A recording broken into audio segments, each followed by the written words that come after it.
दोस्तों, हिंदू धर्म में गाय को माता का स्थान दिया गया है, इसीलिए गाय को गौ माता कहा जाता है। और हिंदू धर्म में गाय को माता का दर्जा देने की वजह से ही बहुत ही पवित्र माना जाता है। यह भी कहा जाता है कि गाय में 33 कोटि देवी देवता विद्यमान होते हैं, विराजमान होते हैं, या ऐसे कहें कि 33 कोटि देवी देवता उनमें वास करते हैं। इसीलिए गौ माता को बहुत ही पूजनीय माना जाता है।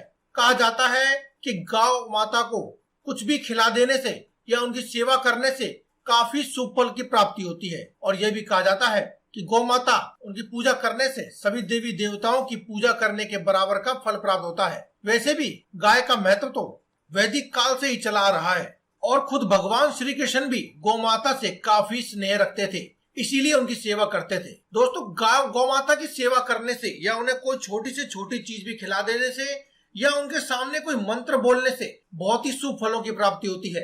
ऐसा माना जाता है कि आपकी सभी समस्याओं का अंत हो जाता है, चाहे समस्या कितनी भी बड़ी हो, कितनी भी मुश्किलों में आप फंसे हो। गौ माता की सेवा करने से या फिर उन्हें छोटी से छोटी चीज या उनके प्रति कोई भी उपाय करने से आपकी वह सभी समस्याओं का अंत हो जाता है। गाय माता को दूध देने वाली माता कहा जाता है। गाय का दूध बहुत ही पौष्टिक होता है। कहा जाता है कि गौ माता को जो दूध होता है वो अमृत तुल्य होता है। गाय के दूध से बने घी, पनीर, दही सबसे शुद्ध होने के साथ ही शरीर के लिए काफी सेहतमंद भी होते हैं। गाय का गोबर, गौमूत्र भी काफी लाभकारी माना जाता है। यह भी कहा जाता है कि गौमूत्र को पीने से कई प्रकार की गंभीर बीमारियों का भी इलाज हो जाता है। और गाय के गोबर से सूखे उपले बनाकर उसे जलाने से निकलने वाले धुएं से हवा में मौजूद विषैले कीटाणु भी खत्म हो जाते हैं। यही कारण है दोस्तों कि कोरोना काल में भी इसका बहुत इस्तेमाल किया जा रहा है, ताकि वातावरण में से एक और कीटाणु और विषाणुओं का नाश हो और साथ ही साथ घर में सकारात्मकता भी फैले। अगर किसी व्यक्ति के मंगल ग्रह के दोष हो या फिर सूर्य दोष हो तो ऐसे में गौ माता को यदि आप गुड़ खिला देते हैं, वहीं अगर कोई चंद्र ग्रह या शुक्र ग्रह को मजबूत करना चाहते हैं तो गौ माता को रोटी खिला देते हैं तो आपके जीवन का बेड़ा पार हो जाता है। दोस्तों, आज की इस वीडियो में हम आपको यह भी बताएंगे कि आपको गौ माता को जो आटा आप खिलाते हैं, सुबह सुबह उठ करके जो आप गौ माता के लिए लोआ निकालते हैं, लोआ भी कहा जाता है, उसे जो निकालते हैं और लोआ खिलाते हैं, अगर आप उसमें एक चीज, खास चीज अगर आप डाल देते हैं तो आपके जीवन में किस प्रकार से बदलाव आ सकते हैं, आपकी रूठी हुई किस्मत भी किस प्रकार से पलट जाएगी और आपके घर में सुख समृद्धि आएगी। दोस्तों, इसके लिए दोस्तों आप सुबह सुबह उठ जाएं, जल्दी उठने के बाद स्नान आदि कर लें और अपने नित्य कर्मों से निर्वृत्त होकर के आप स्वच्छ होकर अपने रसोई घर में जाके आप गौ माता के लिए उनके निवेद आप आटा लगाएं, या फिर जो भी आप नित्य अपने घर के लिए खाना बनाने के लिए आटा लगाते हैं वही आटा लगाएं। और उस आटे में बस नमक ना डालें, थोड़ा सा आटा अगर आप हो सके तो आप अलग से लगा लें और उसके अंदर थोड़ा सा गुड़ और थोड़े से काले चने जो रात को आपने एक रात पहले ही भिगोए हों, ऐसे चने, थोड़े से चने आप डाल दें और उसका एक लोआ बना करके गौ माता को खिला दें। ऐसा माना जाता है कि गौ माता को यह खिलाने से आपके घर में चाहे दरिद्रता कितनी भी हो, कितनी भी पुरानी हो, बड़े से बड़ा कर्जा हो या फिर अटका हुआ पैसा हो, वह भी मुक्त हो जाता है और रुका हुआ व्यापार भी चल पड़ता है। और अगर आपके कोई नए काम में कोई व्यवधान आ रहे हैं या मुश्किल आ रही है तो वह भी आपकी दूर हो जाती है। दोस्तों, वैसे भी कहा जाता है कि हर दिन की सुबह जब भी आप घर में रोटी बने तो पहली रोटी आप गाय को जरूर खिलानी चाहिए या फिर एक रोटी उनके लिए जरूर निकालनी चाहिए। आज की इस वीडियो में हम आपको बताएंगे कि पैसे की तंगी को दूर करने के लिए या फिर धन की प्राप्ति की इच्छा को पूरा करने के लिए आप कौन सा उपाय कर सकते हैं। दोस्तों, जब भी आप अपने घर में गाय के लिए रोटी बनाएं तो रोटी बनाने के बाद उस पर थोड़ा सा गुड़ या फिर शक्कर रख करके या उसमें थोड़े से चीनी के दाने डाल करके उसके बाद आप गाय को रोटी अपने हाथों से खिलाइए। गाय को रोटी खिलाने के बाद आप उनसे हाथ जोड़ करके और अपनी आंखें बंद करके अपनी मनोकामना भी कहें। हो सके तो गाय के कान में आप अपनी मनोकामना कहें। ऐसा कहा जाता है कि गाय के कान में इस प्रकार की मनोकामना कहने से आपके घर में जितनी भी समस्याएं होती हैं या आपके मन में जो भी समस्याएं हैं पैसे से संबंधित, खास करके दोस्तों अगर आपके कोई जीवन में समस्या है तो वह चली जाती है।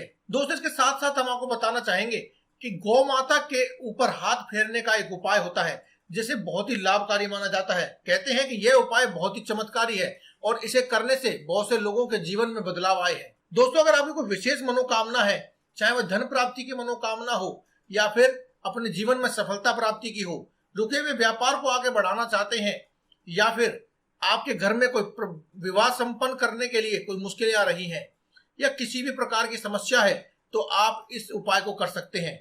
दोस्तों, इस उपाय के लिए आपको एक दिन पहले ही कुछ काले चने भिगो कर रख देने हैं, और अगले दिन यानी जिस दिन आपको उपाय करना है उस दिन आप सुबह जल्दी उठ जाएं और अपने नित्य कर्मों से निवृत्त होकर के आप उन काले चनों को लेकर अपने घर में जो मंदिर है वहां पर बैठ जाएं और एक देसी घी का दीपक जलाएं। ध्यान रखें कि ये देसी घी का दीपक गाय का देसी घी का दीपक होना चाहिए, किसी और घी का नहीं। उसके बाद आप माता लक्ष्मी और भगवान विष्णु की पूजा करने के बाद ओम नमो भगवते वासुदेवाय इस मंत्र का 11 या 21 बार जाप करें, और अपने घर में जो रसोई घर है वहां पर जाकर के आटा लगाएं और उस आटे में उन चनों को डाल दें और उससे एक रोटी बनाएं।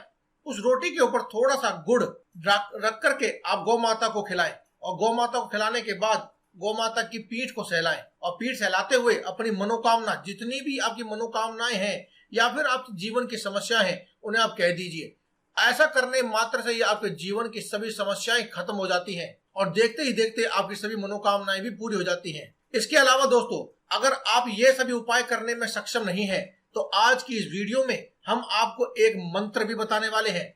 इस एक मंत्र को आपको केवल गौ माता से कह देना है, या फिर आप गौ माता के सामने खड़े होकर के इस मंत्र का उच्चारण करें। दोस्तों, गौ माता के लिए किए जाने वाले सभी उपाय 33 कोटि देवी देवताओं को सीधा संबोधित करते हैं और उन तक आपकी बात पहुंचाते हैं, आपकी समस्याएं पहुंचाते हैं। ऐसा माना जाता है कि साक्षात 33 कोटि देवी देवता विद्यमान होने की वजह से गौ माता के लिए किया गया कोई भी उपाय आपको बहुत ही जल्दी फल प्रदान करता है, और सभी उपाय एक तरफ और गौ माता के लिए किया गया उपाय एक तरफ। इसीलिए दोस्तों, आज की इस वीडियो में हम आपको एक ऐसा मंत्र बताने वाले हैं।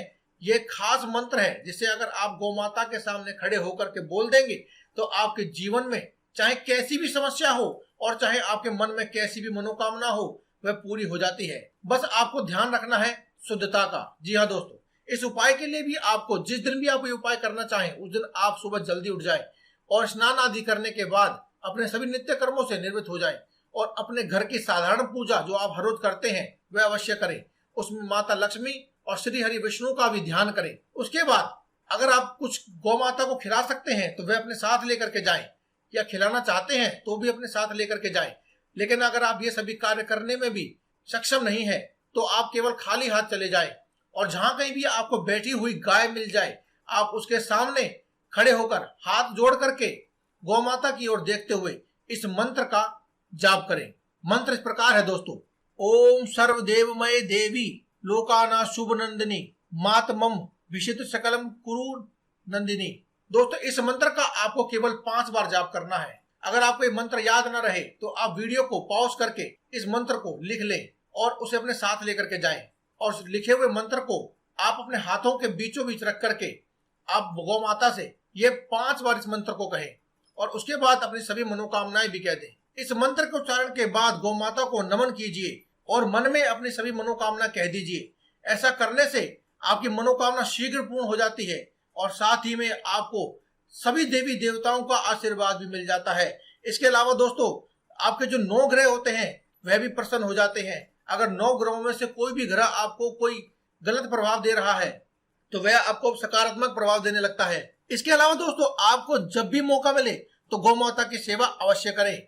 उन्हें हरा चारा खिलाएं, रोटी आदि खिलाएं, जितनी संभव हो उतनी आप उनकी सेवा करें। महीने में 1 बार गौशाला अवश्य जाएं और वहां जाकर के गाय को हरा चारा अवश्य खिलाएं।